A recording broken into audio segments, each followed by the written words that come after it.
राजस्थान के पूर्व deputy CM Sachin Pilot को लेकर सियासी मुद्दा गरमाया हुआ है, क्योंकि हाल ही में हनुमान बेनीवाल जो एक बड़े मुद्दे को लेकर सरकार के खिलाफ अपनी बातें रख रहे थे, इस दौरान वह सचिन पायलट को एज अ सीएम फेस के तौर पर मांग भी करते नजर आए समय समय पर, और पुराने उन मुद्दों को भी उठाते नजर आए। जब गहलोत उनसे मदद मांगते थे तो विधायकों को लेकर सचिन पायलट के समर्थन में बातें रखते थे कि हम आपकी मदद कर देंगे, लेकिन पायलट को कहीं ना कहीं मुख्यमंत्री पद पर लाओ।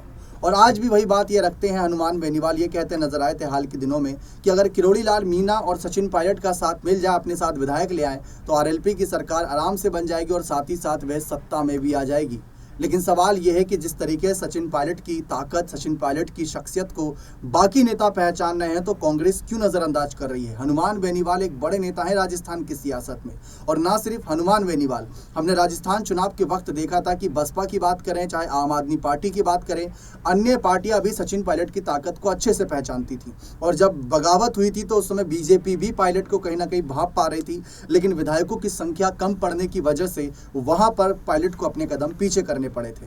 फिलहाल एक सवाल सबसे बड़ा है, जैसा कि हम देखते हैं हाल के सर्वे कुछ ऐसे होते हैं जब सवाल पूछा जाता है कि कांग्रेस में सबसे लोकप्रिय नेता कौन है, कांग्रेस के अध्यक्ष पद के लिए सबसे पहली पसंद किस नेता के रूप में है, तो गांधी परिवार को तो हम कई सालों से देखते आए हैं। लेकिन चौंकाने वाली बात यह है कि उस फहरिस्त में सचिन पायलट ने अपनी जगह बहुत ही शानदार तरीके से अब बनाई हुई है, जहां राहुल गांधी, प्रियंका गांधी के बाद सचिन पायलट के नाम को लेकर ही चर्चा होती है। इसी मुद्दे पर चर्चा करने के लिए हमारे साथ सिराज मौजूद है हमारे साथी, जिनसे एक बड़ा सवाल रहेगा कि जैसा कि आप देखिए 2023 के अंत में जो विधानसभा चुनाव हुए, गहलोत पायलट की गुटबाजी की वजह से कहीं ना कहीं पार्टी को नुकसान हुआ। जो चुनाव जीत सकती थी, या फिर यूं कहें कि और क्लोज जा सकती थी जीत के, वो काफी पीछे रह गई। तो वो गुटबाजी को खत्म करने के लिए कांग्रेस का क्या कदम रहेगा, दूसरा सवाल। और अगर पायलट को यहाँ अगर हम भविष्य के नजरे से देखें तो क्या गहलोत भविष्य में उनका समर्थन करेंगे या उनकी पुरानी बगावतों को लेकर उनको पीछे करेंगे। देखिए, बहुत ही वाजिब सवाल है दीपक जी। जैसा कि सचिन पायलट की बात करें तो कांग्रेस के वो बड़े नेता हैं, और खास तौर पर देखा जाए तो राजस्थान में अशोक गहलोत के बाद उनका नाम सामने जरूर आता है। लेकिन सचिन पायलट के भविष्य को लेकर अगर हम बात करें तो कहीं ना कहीं अब उनका भविष्य कांग्रेस में उज्जवल नजर आ रहा है, क्योंकि देखा जाए तो अशोक गहलोत के नेतृत्व में जो बीता चुनाव है वो लड़ा गया, लेकिन कांग्रेस को कहीं ना कहीं हार का सामना करना पड़ा। और देखिए, उस चुनाव को लेकर यह भी कहा जाता है कि सचिन पायलट उतने एक्टिव नहीं थे। पायलट के समर्थकों के द्वारा लगातार इस बात की मांग हो रही थी कि सचिन पायलट को मुख्यमंत्री चेहरा घोषित किया जाए, लेकिन कांग्रेस हमेशा से बचती रही है। कांग्रेस कहीं ना कहीं यही कमी रही है कि वहां पर जो वरिष्ठ नेता हैं उनको ज्यादा तवज्जो दी जाती है, बल्कि काबिलियत के आधार पर तवज्जो नहीं दी जाती। और यही जो कारण था वो मध्य प्रदेश में हमें देखने को मिला।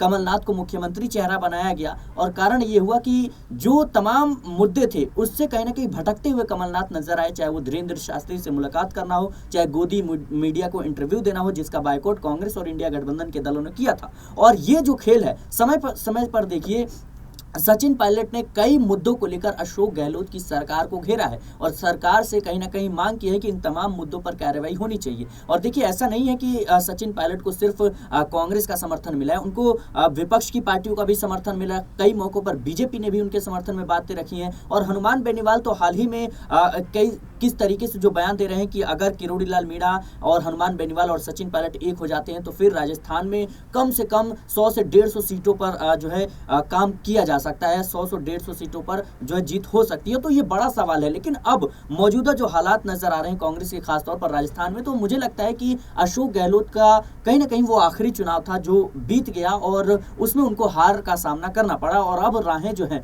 वो सचिन पायलट की तरफ दिखती हुई नजर आ रही है, और भविष्य में मुझे लगता है कि सचिन पायलट कांग्रेस का सीएम चेहरा होंगे। और जाहिर सी बात है कि युवा चेहरा है और एक शिक्षित है, और खास तौर पर उनकी काबिलियत जिस तरीके से है उसका यूटिलाइजेशन नहीं हो पाया है कांग्रेस पार्टी में। और यही खेल जो है शशि थरूर के साथ भी हुआ। शशि थरूर जितने काबिल नेता हैं, लेकिन कांग्रेस ने उनको समय समय पर नजरअंदाज किया। देखिए आप, जिस तरीके से G3 में भी वो थे, लेकिन उनको भी दरकिनार किया गया। इसके साथ ही देखा जाए तो राष्ट्रीय अध्यक्ष के रेस में भी शामिल थे, लेकिन गांधी परिवार ने मल्लिकार्जुन खड़गे को आगे किया, उनको समर्थन दिया। तो ये जो कमी रही है कांग्रेस पार्टी में रही है कि युवाओं को और खास तौर पर काबिल लोगों को दरकिनार करने का काम किया जाता है। लेकिन मुझे लगता है कि कांग्रेस पार्टी में अब सचिन पायलट का भविष्य उज्जवल होने वाला है। और क्योंकि ये भी देखा जाए, क्योंकि अशोक गहलोत अब अपने राजनीति के अंतिम चरण से गुजर रहे हैं, और अशोक गहलोत के बाद अगर कोई राजस्थान में कांग्रेस का बड़ा नेता है वो नेता है सचिन पायलट। सचिन पायलट कई मौकों पर अपनी पार्टी की भी आलोचना करते हुए नजर आते हैं। और देखिए सबसे बड़ी बात ये रही सचिन पायलट को लेकर कि उन्होंने अपनी सरकार की आलोचना की,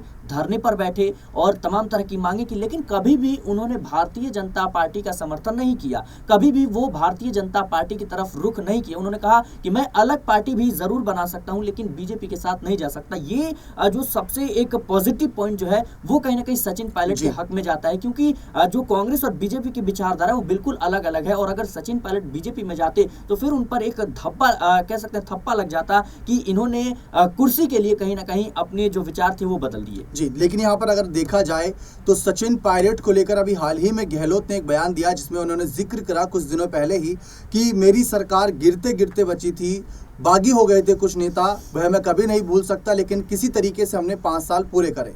उनका बगावत का इशारा करना पायलट की तरफ ही था, यानी वो अभी भी पुराने जख्म कुरेदने में लगे हैं। और गहलोत ये जरूर चाहेंगे कि जब तक उनके समर्थकों ने गहलोत को मुख्यमंत्री कुर्सी पर बनाए रखा तो अब गहलोत की भी इच्छा होगी कि वो अपने ही गुट में से किसी को आगे करे, ताकि जो समर्थन उनको उनके गुट ने किया वही अब वह अपने गुट को समर्थन करके किसी एक चेहरे को आगे लाए, ताकि पायलट गुट मजबूत ना हो सके। क्योंकि राजनीति में ये होता है। दूसरा यहाँ पर हम देख पा रहे हैं कि जैसा आपने कहा कि पायलट पर कहीं ना कहीं धब्बा लग जाता बीजेपी के साथ जाने का, और वो हम देखते हैं कि बाकी राज्यों की राजनीति में, चाहे गुजरात से हार्दिक पटेल की बात करें, मध्य प्रदेश से ज्योतिरादित्य सिंधिया की बात कर ले, ऐसे कई चेहरे रहे जो कहीं ना कहीं कांग्रेस के लिए बहुत कारगर साबित हो सकते थे, लेकिन समय समय पर वह साथ छोड़कर चले गए, जिसमें अब शशि थरूर की भी चर्चा खूब हो रही है। तो क्या कारण बन रहे हैं जिसके लेकर कांग्रेस को लेकर आपने कहा कि राजस्थान में पायलट एक बड़ा चेहरा है, पायलट गहलोत के बाद ही नजर आ रहे हैं, लेकिन गहलोत को इतना कम ना समझा जाए, वो जादूगर माने जाते हैं राजनीति के। सरकार 3 बार चलाई और तीनों बार 5-5 साल कार्यकाल पूरा किया, भले ही सरकार रिपीट ना करा पाए हो वो अलग बात है। और अगर हम देखें तो अब चुनाव भी 2028 के अंत में है, काफी समय है, लेकिन इस समय को सदुपयोग में लाने के लिए अभी से ही एक सीएम चेहरा आगे करना होगा। अब अगर हम पायलट की बात करें तो विधानसभा के सत्र में वो नजर नहीं आते, छत्तीसगढ़ के प्रभारी के तौर पर वह नजर आते हैं, जहां अन्य जैसे अब बिहार की बात करें, बिहार में आए थे हाल ही में, तो वो चुनावी मुद्दे अलग अलग राज्यों में जाकर बात करें, यानी कि पार्टी उनको राज्य से निकालकर राष्ट्रीय स्तर पर ला रही है। तो कहीं ऐसा तो नहीं कि पायलट को अब दूर ही किया जा रहा है राजस्थान से? देखिए मुझे लगता है कि इसके कई पहलू नजर आते हैं। सबसे पहले राजस्थान की बात करें तो राजस्थान में ना ही कांग्रेस पार्टी सत्ता में है और ना ही कांग्रेस के पास कुछ ऐसा है कि जो सचिन पायलट को दे सके।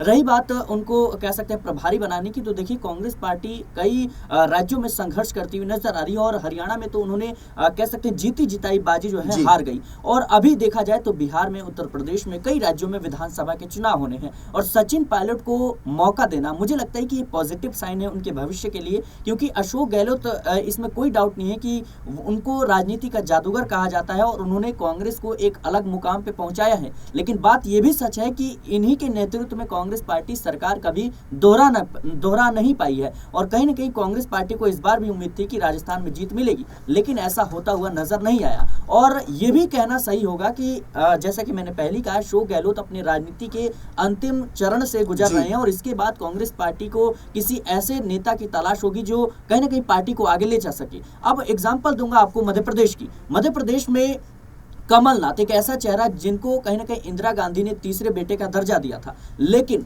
उनके चेहरे पर चुनाव लड़ा गया, कांग्रेस पार्टी की शर्मनाक हार होती है और उसके बाद क्या होता है कि उन्हें प्रदेश अध्यक्ष के पद से हटा दिया जाता है। जीतू पटवारी जो युवा चेहरा है उनको बना दिया जाता है। तो यही खेल अब कांग्रेस में भी देखने को मिल सकता है। युवाओं को मौका देना होगा क्योंकि वरिष्ठ जो नेता है उनको अनुभव जरूर होता है, लेकिन मुझे लगता है उनको किसी और जगह पर इस्तेमाल करना वो ज्यादा जरूरी हो जाएगा। और चुनाव लड़ने के लिए खासतौर पर युवा चेहरों की जरूरत होती है जो जमीन पर जाए, जनता से संवाद करे, मुद्दों को कहीं ना कहीं जनता तक पहुंचाए और अपनी आवाज को बुलंदी के साथ उठाए। और मुझे लगता है कि इसमें चाहे कमलनाथ हो या फिर अशोक गहलोत जैसे नेता हैं, इनको और ऊपर कोई बड़ी जिम्मेदारी दी जाए, चुनाव में इनसे राय ली जाए, इनकी जो कह सकते हैं एक्सपीरियंस है जो इनका, उसका कहीं ना कहीं इस्तेमाल किया जाए चुनाव के लिहाज से। तो मुझे लगता है ये जरूर सचिन पायलट के लिए एक पॉजिटिव खबर है। तो कई सारे सवाल हैं, लेकिन फिलहाल इन सवालों का जवाब भविष्य में मिलता नजर आएगा, लेकिन तैयारी अभी से करनी होगी। पायलट को लेकर स्थितियां अभी से साफ करनी होंगी।